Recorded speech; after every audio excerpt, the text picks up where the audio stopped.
انسان کو پیدا کرنے والی آیت بعد میں ہے، قرآن سکھانے والی پہلے ہے.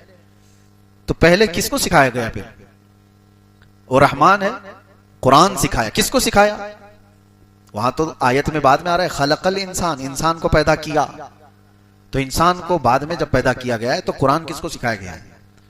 تو اس تفسیر میں آپ دیکھیں گے تو بڑے بڑے فقہاء، بڑے بڑے مفسرین اپنی اپنی تفاسیر جو رکھے ہیں، آپ کی آنکھیں کھلی رہ جائیں. خلق الانسان سے مراد کون سا انسان ہے؟ وہ آدم علیہ السلام. آدم علیہ السلام کو پیدا کیا. اور علم القرآن، قرآن کس کو سکھایا؟ وہ نور محمدی کو سکھایا، جس کا فرمان خود فرمان عالی شان ہے کنت نبیا وآدم بین الماء والطین. میں تو اس وقت بھی نبی تھا جب آدم کو مٹی اور پانی میں گوندھا جا رہا تھا. پتا چلا کہ انسان آدم علیہ السلام اگر یہاں مراد ہیں تو ان کے آنے سے پہلے بھی کوئی تھا. ان کے آنے سے پہلے بھی کوئی تھا. وہ کون تھا؟ وہ جو نہ تھے تو کچھ نہ تھا، وہ جو نہ ہو تو وہی تھے.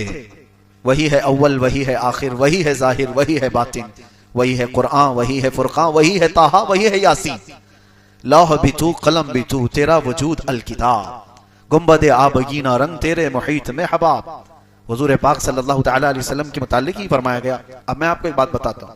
نبی پاک صلی اللہ علیہ وسلم نے فرمایا اللہ نے سب سے پہلے چیز کیا پیدا کی؟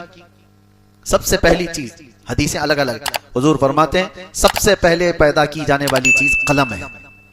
کیا ہے؟ اور پھر ایک حدیث میں ہے سب سے پہلے چیز پیدا کی گئی ہے لوح. لوح کا مطلب وہ تختی جس پر سارے لوگوں کی تقدیریں لکھی گئی.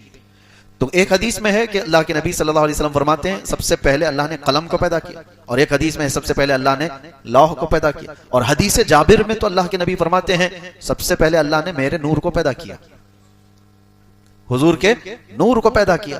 3 حدیثیں ہیں. ایک حدیث میں سب سے پہلے. اب آپ بتاؤ پھر پہلے کون سی چیز آئی ہوگی؟ سب سے پہلے تو قلم کہا جا رہا ہے، پھر ایک حدیث میں کہا جا رہا ہے سب سے پہلے لوح ہے، پھر ایک میں کہا جا رہا ہے سب سے پہلے نور محمدی کو پیدا کیا گیا. ہے کون سب سے پہلے پیدا کیا ہوا ہے؟ اس کی تطبیق کو سمجھنے کے لیے اقبال کا وہ شعر پڑھنا چاہیے. سب سے پہلے لوح پیدا کی گئی کہ قلم پیدا کیا گیا کہ نور محمدی؟ تو وہ ایک شعر میں بتاتے ہیں نہیں نہیں یا رسول اللہ، لوح بھی تو، قلم بھی تو، تیرا وجود الکتاب.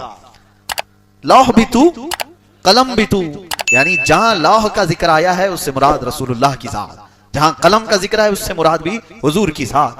تیرا وجود الکتاب، کتاب بھی یا رسول اللہ صلی اللہ تعالی علیہ وسلم سے مراد آپ ہیں. اور پھر یہ سب سمجھنے کے لیے یہ لوح ہو، قلم ہو، کتاب ہو، پھر اعلیٰ حضرت کو پڑھنا ہوگا وہ جو نہ تھے تو